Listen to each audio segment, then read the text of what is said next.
च्या मुलीची जी बलात्कार करून जी निर्घृण हत्या करण्यात आलेली आहे, जो आरोपी आहे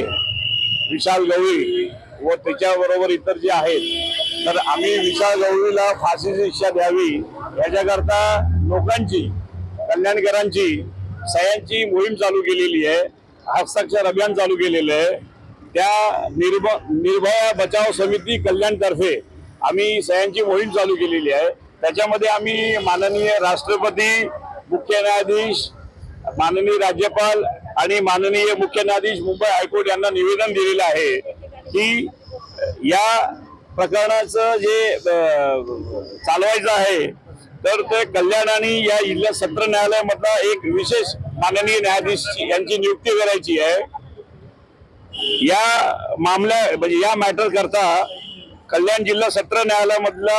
जो सरकारी वकील आहे त्याची अपॉइंटमेंट करावी, ताकी हे जे मॅटर आहे, हे जे प्रकरण आहे रोज चालणार, हे जो प्रकरण जर रोज चाललं नाही तर आमच्या मुलीला आणि त्यांच्या पीडित परिवाराला रिझल्ट मिळणार नाही। तिसरी गोष्ट आम्ही याच्यात हे म्हटलेलं आहे की पोलिसांद्वारा जी चार्जशीट आहे